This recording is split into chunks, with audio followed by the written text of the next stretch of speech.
What is up, everyone? This is season 5, episode what is this? 46 of the Press X Start podcast. Press X Start podcast is an audio and video podcast seeking to transform the video game media landscape through an underserved and protected point of view. Restorative justice for the underrepresented programmers, developers, and consumers. I am your host, DJ, aka Sexy Bad Choices, aka Do you know who Sean MF Ross is? If you don't, he is the man that coined the popular phrase, "Black people are not a monolith." And we're about to get into that today. Who else is here? I think that's a lie, but... No, it's 100% a lie, but let him have this. I've said that already. It's okay. It's his Christmas wish, y'all. Let him have it. All right, fair enough. He's got his hat on. I am your heavyweight champion, Wish Nigga California, aka the janitor because of be watch niggas, aka Mr. Front Row, Marcus Ellison. Quiet clap. Who else? Glad I didn't post. I am Douglas Nibbs, as declared in the open session of the District Court of Maryland, sitting in the great city of Baltimore, as well as a bastard in front of the Court of Appeals. I am the exuberant, also addicted himself, the bastard of Baltimore. Hey, more class. It's addicted to you too, my nigga. Last up, I'm Avery.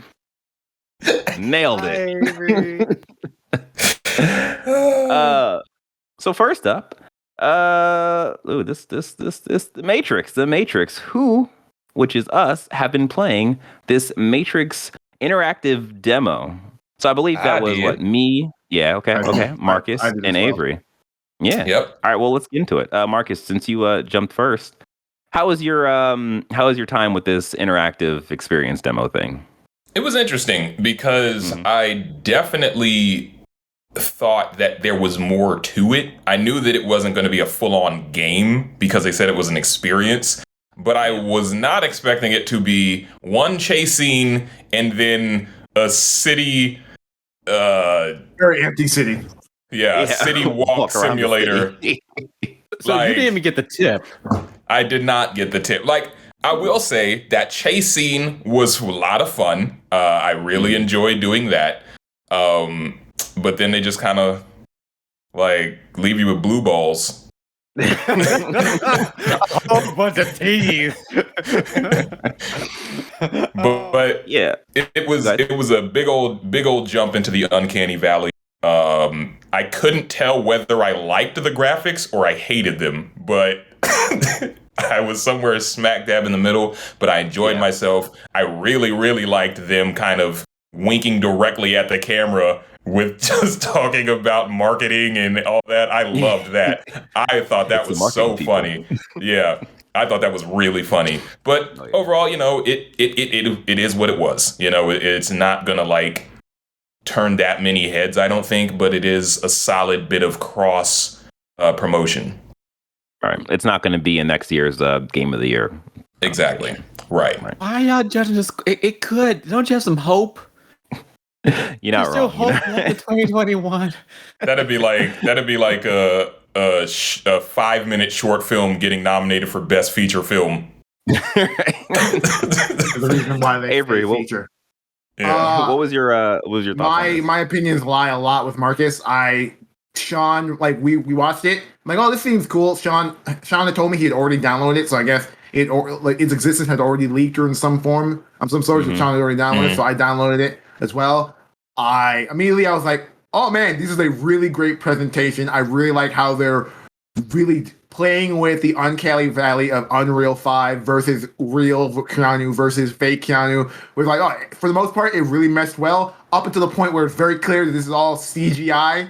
In regards to like when Carrie-Anne Moss shows up, like, oh, this is all fake. Everything about this is fake. All these fun models are fake. Everything looks relatively fine though. And then the experience immediately lost me when it got into the game portion. Because when I originally saw a clip of it, it showed the sequence of you shooting as the agents are chasing you. And I'm like, cool. Third person shooting. I got this. And to find it's more like a auto lock on and just hit a button to win situation. I'm like, Yeah. Time Crisis. you can't even reload. That was the thing. I was like, I was trying to be cool with it. I'm like, I pop off 3 shots, reload, switch to the next target, trying to John Wick it, and it's like, nah, you just keep shooting until you can't shoot, then auto reload. Right. Then I got to the city portion, and I'm like, cool, there must be something to do here. I went to the first checkpoint, and it's like, hey, there's some ramp somewhere that you can find, like a skate park that you can go and ramp off stuff. I'm like, huh, okay, let me look around for this. There's another checkpoint. Oh, I get what this is. This is really impressive, and I'm glad it exists. But like, I didn't need to play it. Yeah. I'm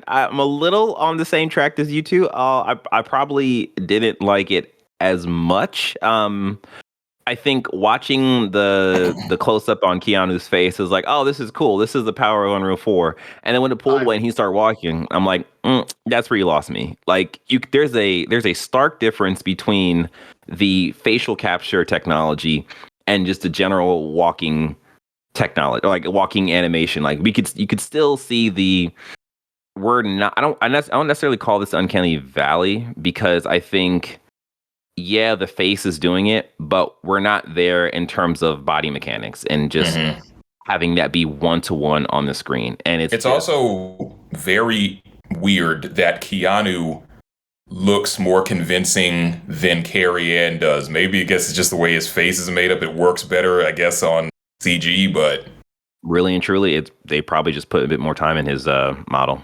Like, it's one of those things where that's sexist. I wish.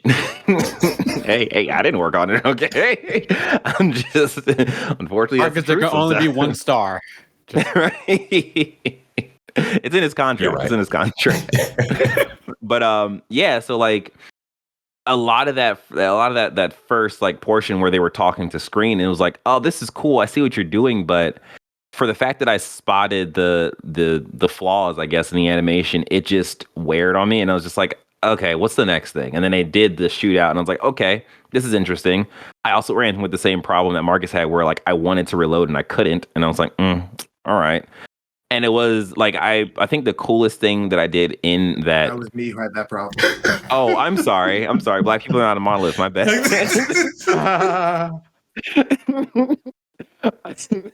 But what would Sean think? So yeah, like the coolest thing I did was shot like Mr. Smith out the sky. I was like, oh, that was fun. And then it went back to like shooting the tires 4 times to have it explode, and then it like caused the crash, and you just kind of do the same thing over, rinse and repeat.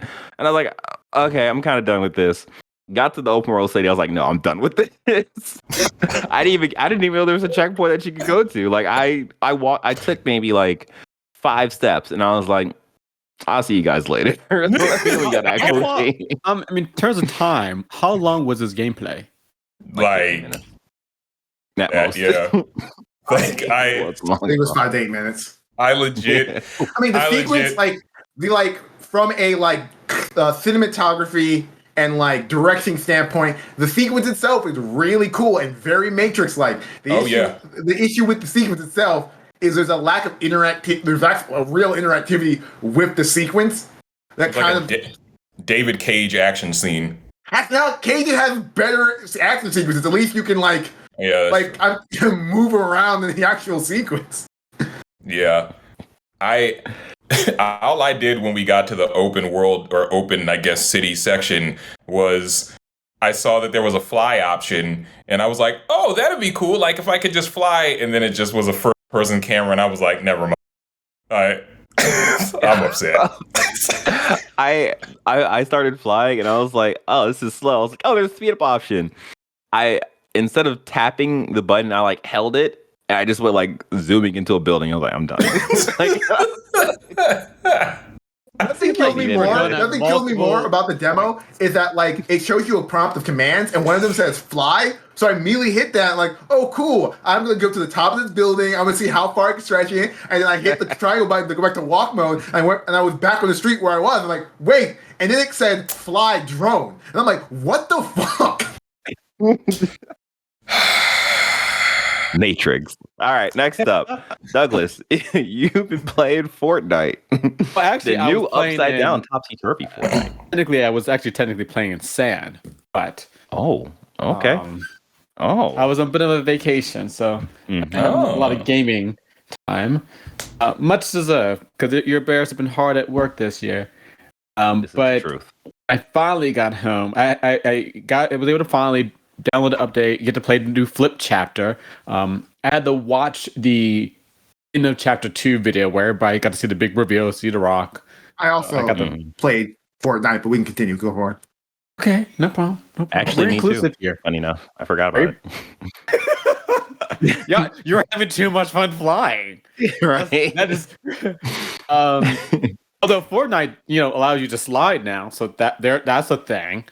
You got weather effects. They pretty much essentially they used the map from season 1 as his base, and then started adding in more changes, including borrowing some formats from the second season to a new map, which I'm still exploring. There's still Real a lot quick. of yes. From your time playing, did you run into like the weather effects? Yes, I ran into fog. Okay. Is that like is that just in a normal like battle royale mode, or is it like a special mode? No, it's just part of the battle royale map. It just happens. I haven't had any rain yet. I haven't seen any tornadoes. Just had like when I was playing yesterday, had like a heavy fog that we were in. That we're getting through. I mean, the game itself always had like nighttime effects, but this is the first time it was like a heavy fog. So, for example, we were trying to snipe some people towards the later stages of our game, and we just couldn't shoot anybody. We just could not see. Couldn't see him. Makes sense. But the big thing that a lot of my friends have been trying to do, try to collect these damn gold crowns, since it's this weird setup where in order to start in this season, you can get a crown to show that you have, you got Victor Royale. You had to do it in different stages. So like the first time you get Victor Royale, you get the pillow and the emote. And then the second time you went, then you get a crown that's actually listed on top of the pillow. And then the more you play, the more crowns you get.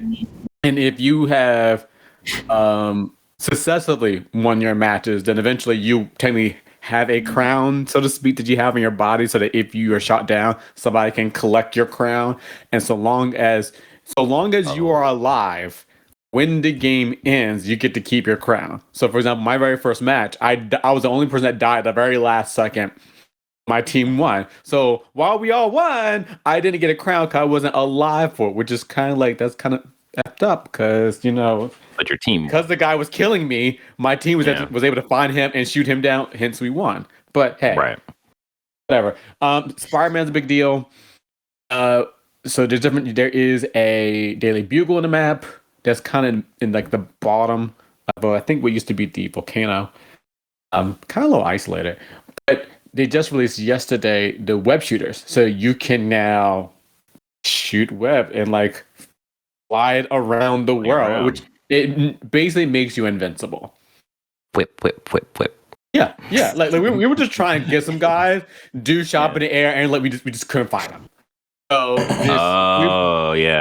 that's why we're thinking like, I wonder how long it'll be like this before they nerf it. Tomorrow. We made a mistake. Whoops. But overall, I mean, like the one thing I really, really like about though is I love the sliding feature. So you can run, slide, shoot while you're sliding. That's actually a challenge that I have to complete. And also, they finally they re-enabled the ability to complete challenges in Team Rumble. Because for a lot of people who don't like Battle Royale, Team Rumble was a good option because you can always come back and keep on, shooting your way. But during last season, they took away the ability to do challenges. So a lot of people just are doing challenges in Battle Royale, but that didn't quite work out well because people just do a challenge and just bounce out. So you'll be with a 4-stack and all of a sudden you're by yourself and you're like, what just happened here? Right. Overall, I am grinding my way through this battle pass. Okay. Slowly but surely. How's your time, Avery? I'm still dealing with my bullshit internet problems that made my first time getting back in the Fortnite really bad. Like it sucks when you can't actually get out of a room because your game rubber bands you into the room every other second. Oh, That Ooh. yeah. That being said, it's really weird to say there's nostalgia for Fortnite because I haven't played it in a while. But I jumped back in and immediately knew what I was doing. I can't. And my only problem with Fortnite going forward is that like I can't discern who's a bot and who's a real person. Yeah. Yes. Oh, there's bots now? Yeah, there's big Yeah, bots. they've been bots up for a minute. Yeah. Like I realized certain. And I get no sense of accomplishment from killing a bot. Oh, But yo, He only wants to them bots kill can be rough humans. though. Them bots, they are advanced. They will take you down. Like, They will. won't, like off you. They'll down you, and they'll just run off. And it's like, yeah, bots no joke. So You've been teabagged by a robot. So embarrassing. So yeah, I also jumped back into Fortnite. I think I probably hold the record for longest time spent outside of Fortnite to come back into Fortnite in this group. Yeah, it was. I checked it out. Okay, so here's the thing. He right? just loves The Rock so much. Not even that. Like The Rock was a nice benefit. When they showed the trailer, Spider-Man thing got me, but what got me the most was the tornado. I like giant tornadoes in my open world that I can jump into, except for Just Cause. I didn't play that one. But yeah, like when I jumped in, I realized that I have had my first taste of I'm an old fucking man. I don't know what the fuck any of all this bright color box shit is. Like, what is going on? I just want to play the game. Don't Like- get on the voice line then, because all you can hear is some screaming 10-year-olds. Oh, here's the thing. Yeah. After like the first 2 minutes of like parsing the UI of this game, I was like, all right, I think I found where the battle royale is. I was like, I could do team thing, but I'm not gonna do that to my teammates. So I just did a solo play. So I played like 2 solo games. I was like, all right, I gotta figure out how to do the Spider-Man thing. I should have looked it up, but I thought I could just find it in game. You can find it. They just released it, so by the time you jumped in, they weren't available yet. Yeah, you're right. Yeah, that makes sense.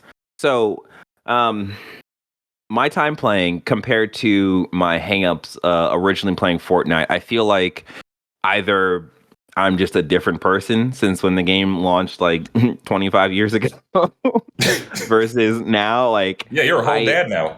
Right? Exactly. My whole mindset. Thank you, by the way. See? Yeah. I guess, I'm not a guy do it. I'm not, so thank you.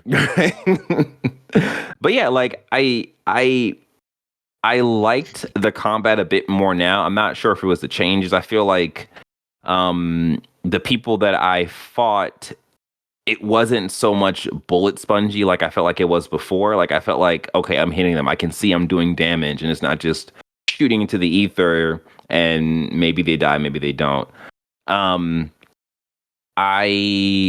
The whole crown thing that you were talking about, Douglas, I actually encountered a person with a crown. I killed them. I grabbed the crown. I was like, Jack Day crown. Like the thing is, like I had no idea like what it did and like what I was supposed to do with it. So at first I kind of stood there like expecting something to pop up on screen. Nothing happened. I was like, I guess I'll just keep going. I didn't run into any of the weather patterns. I was hoping to see that. I thought maybe I was just in the wrong mode. Actually, the first mode that I started was a like zombie mode thing. Okay. I don't. One of creatives, I guess. I guess so. Yeah. And like I thought I was gonna start with a team. I ended up starting by myself in like some kind of like rickety town looking thing, and I just got jumped by a bunch of zombies. I was like, you know what? See, there's a bug going on right now where, like you could like this happened to me and my friends where like we would set it up so that we would be public battle royale, and then it will like at the last minute switch us to team rumble, and we're like, this is not what we selected here. So there's some weird glitches about when people try to set that match that happens. Yeah. And overall I had a good time. My first game that I like played at the battle royale in solos, I ended in like 7th place. I killed like 4 people. The next game I ended in like 16th place, and it was one of those things where playing Fortnite before, I always felt like the reason why it kind of didn't stick with me is that I didn't feel like the encounters were like overall fair, because it was just like, I'm definitely shooting you. I'm not doing any. I'm not hitting you, or it's like it's hitting you, but it's not doing any damage. Apparently, And shooting people in the kneecap does not work now. Yeah. So I felt like they definitely changed that here, where it for me at least, it feels more impactful. And the second person that killed me, he hit me with a semi truck, and I was like, oh, there's vehicles in this game. Oh my god. Yeah.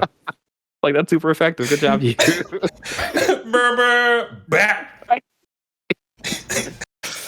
But yeah, that was my time with Fortnite. Avery, you've been playing Halo, but before you talk about Halo, hey listener, let me tell you something. Have you been enjoying this conversation? Do you think that this is worthy of a like? Well, if you do, even if you don't, hit the like button, hit that subscribe button, and also hit that notification bell. If you do those three things, you are cool, and you will help us continue doing what we're doing. So thank you, appreciate it, and do it. All right, Avery, talk about Halo. Okay, so my Halo journey begins with the decision of using the Xbox Game Pass for PC that I had with my computer to just play this game for free. Mm-hmm. No, my original plan was I was going to buy it on Steam for $60, but I was like, I'm not going to do that because I'm not sure how I'm not normally when I make a financial decision like that, I know what I'm getting into. I don't know what I'm getting into here. So I did the PC for Game Pass. My first thing is PC for Game Pass sucks. And then when I say that, I mean the actual fucking app itself is kind of ass. I have no idea. Yeah. It's just kind of bad. There's a whole not being able to use my PS5 controller to play this game and having to use third-party software to trick PC for Game Pass into thinking I have an Xbox controller, which I think is kind of like not just lame, it's legitimately ass. Like, I don't right. Like the general excuse is, oh, it's Xbox's packaging. They want you to use the Xbox controller. Yeah, but what if I don't have an Xbox controller and I just downloaded this? Yeah. So essentially, it's crossplay. You're right. Yeah, essentially you're telling me then that this is not a free app to download. It's a $60 app to download if you want to play with a controller. Yep. But so that was it. So I started playing the game, and immediately I have to get my sea legs of playing Halo. Mm-hmm. Mechanically, Halo is such a different game than like the other shooters I play that there is this ennui I have where I'm just like, am I liking the way this game plays, or am I just like thinking about Apex right now? Because when I think about Apex, I think about like the movement, the parkour, the sliding, and all that stuff. Well, most of it isn't in Halo. Like, there's this argument about sprinting in this game, and should there be sprinting or not? There isn't. Like, so like most of my experience, there's no sprinting in the game. No, like you can hit the sprint button and you'll go like 0.25% faster, but you're not actually moving faster really. And then as a direct result, the slide mechanic, which is in the game, you slide for a second. You don't actually do a slide because you don't have the momentum to actually go further, which is like immediately things that started to annoy me. The grappling hook is another thing that kind of annoys me. Keep out their electric sliding. The grappling hook I have an issue with, but that's not because of the grappling hook itself. I think in the game it's functional, but like I play a lot of Apex. I also play a little bit of Pathfinder, and I grapple a lot with that character, so I'm playing this game expecting to be able to do some sick grapples. I really can't because I don't have the momentum to do those grapples. I find that this is the best presentation the Halo story has ever had in terms of the way they tell it. That being said, I cannot fathom. I understand why, because people didn't like Halo 5 and they had to do a reboot. But this game is literally like, hey, what if Game of Thrones ended with Daenerys Targaryen burning down the keep, and then this game, and then the next episode opened with Daenerys is dead, Jon's in prison. Let's move on from there. Look, like we're gonna skip a couple chapters. I hope you follow. Yeah, it's an entire game. Yikes! Ooh. Like the end of Halo 5 ended with robot revolution, AI revolution, Cortana's evil. This game opens and like, we've kind of already dealt with that, right? Cortana's dead. Here's another Halo. I'm like, I think. Did it give you a cutscene? No, I'm assuming I'm only early into the game, so I'm assuming a lot of this game is going to be telling that story backwards. Talking about that. But like, I would have preferred to have actually played that game and rather than jump into that. But this might be a subjective thing for me. I'm not sure I need to play more of the game to really justify, really get my teeth into whether I think this narrative is really good. And then the final thing I will say is that the first 2 hours of this game, from a Halo perspective, are really good. They're two focused single missions kind of thing, right? Yeah, missions. And then after that, they immediately drop you into the open world. And I will say this, I'm a person who did not like Breath of the Wild. When I played that game, I did not like that game. So when I tell you that when I jump into the open world in this game, and I did not like playing this open world, take that as something that's subjective, not objective. Well, okay. So real quick though, in terms of Avery, you like Far Cry though, right? Yes. Do you like the open world of Far Cry, or you just like the things to do in the story of Far Cry? I like the open world of Far Cry. Okay. But we also know that I bought Far Cry 6, right? 6 this year. Yeah, 6, yeah. 6. I did not finish Far Cry 6.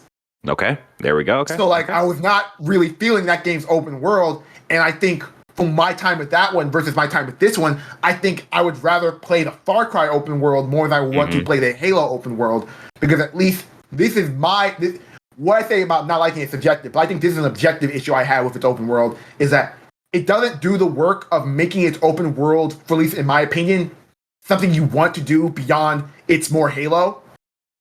Yeah, okay. Like you don't really acquire new weapons, and Master Chief doesn't have like a revolving weapon wheel. You still have the standard, he can only hold 2 weapons. So like, oh, that's kind of they have a skill tree, which you find Spartan cores to upgrade, which I haven't gotten deep into, and then they have a progression tree, which is your level system. And the way the progression tree works is that you complete objectives in the world, and they unlock levels in this tree. And now, when you're at your forward operating base, you can take those unlocks with you going forward. But you still have to go to a forward operating base to use that shit. So it's not you can call in a Banshee, or you can call in a bigger vehicle. I'm not sure if you can call in the Banshee, because I've looked at the progression tree. Yeah, right, for the most part, it's only human weapons and stuff like that. Yeah, so far playing the game, I don't see a real reason why I'd want to use most of the shit I would have to do unlocked, and that I completed one story objective and got 6 bars of the progression out of the way. So I don't even feel the need to go out and do extra stuff for the points for it. So I feel like I'm just going to try and golden path it and see how I feel going forward. I seem a bit negative here, and I want to point out that I'm only a little bit. That's okay. 3 to 4 hours in. 3 to 4 hours in, and I really want to give this game a solid shake in regards, because I'm a Halo fan, and I'm also a person who I didn't like Breath of the Wild. I took 2 years off that game, jumped back into it, and really found something academically to appreciate about that game. So I kind of want to do that with Halo in a more ongoing standpoint. You'll probably hear more. So you'll see Halo in 2024.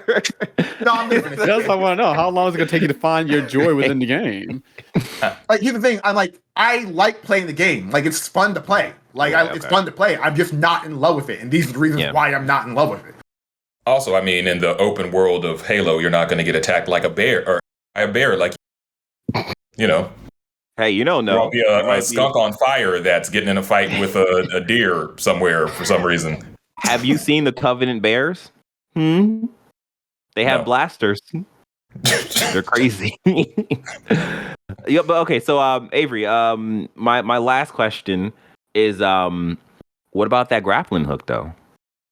I already touched on it earlier. You did? Oh, I missed it. I don't really like the grappling hook, because I'm comparing it to the grappling hook in Apex Legends, and the lack of momentum in this game means that I can't really do much with it. And I'm already at the whims of its very relatively short reach, and and my ability to arc myself around objectives. It's not one of those things where I play Pathfinder in Apex, and if I get the right momentum, I can launch myself 100 meters across the surface, do a bunny hop, and travel, do some insane shit. This is I need to jump, shoot my grappling hook 5 feet in front of me so I can go 10 feet instead of just walking it. It's a little bit awkward. I could my dislike for the grappling hook could either be just being uncomfortable with it. Let's move on. Gotcha. All right. Next up, Marcus and Avery finally kept the promise and they played It Takes Two. Y'all made it together. I told, like, sometimes you just gotta have faith, man. Like, Marcus finally came home with the milk. Exactly. Sometimes I told you I'd be back, baby. I told you I'd be back. I was just a little busy. But no, yeah, Avery and I consummated our marriage. It was great. Ooh. Mazel tov. All right. We used to be common law, but now we're actually law. Y'all legitimize it. I appreciate it. We saved our relationship. It was beautiful. Do it for the kids, y'all. Do it for the kids. I mean, in all seriousness, though, that's my game of the year. 100%. Like that game is insane. Yeah, that game is absolutely insane. Games like Mark's on the same thought. This game was already going to be high in my game of the year list, but this is now my 100% without a doubt. Finishing the game and getting to that last sequence of the game and all the insane shit that it does. This is definitely my game of the year. I have a question. I haven't played the game. I bought it. I actually bought it when it came out. I think that was part of my anniversary gift that we've never really used. I wonder, is this the type of game that'll bring people together, or would it make people fight and There's outside. Okay, it's interesting. The game is the main game is entirely cooperative. Yeah, you have to work together in it. I'm not sure. Me and Marcus are already really close friends, so I'm not sure if the game's actual narrative did anything for our relationship. Yeah. Platonic as it is. Let me give you an example. I feel like Overcooked. It's not like Overcooked. I can see people break up over Overcooked. It's not like Overcooked. You can't really grief each other in this game until you get to the actual mini game sections, where in every level there's 3 to 4 actual competitive mini games in there. Where if you want to actually compete against someone and actually a bunch of really well designed mini games, you can do those. So depending on how competitive you are, those can kind of make you kind of go at each other. But for the most part, the entire game, you need one another. And I can see how maybe depending how short or long your fuse is, you could maybe get frustrated here or there if your partner is not getting a certain element of the game, because certain places, especially later in the game, there's more complicated mechanics to get through places, but I still don't think it's something that'll break people up. Especially considering that the game is actually pretty good at pathfinding, in that if you're even confused for a couple of seconds, one of the characters will say something that will get you on track. And it was one of those things where I think I was a little bit more quicker on the draw in regards to the game's mechanics than Marcus, but it didn't take Marcus it only took him a second after me to realize, oh, this is what we need to do to get forward. This is what I need to do to get forward. My last anecdote about this, beyond us getting the platinum, I think Marcus has one more trophy to get the platinum in. But I got the platinum in it, so I'm super happy about that. Is that I beat Marcus in chess. I don't know how to play chess, but it was speed chess, and I don't think Marcus realized that. So Marcus was spending all of his time thinking up the best moves he could, and all I did was move as quickly as possible and try not to get my king taken. And Marcus just ran himself into a corner, and then I won.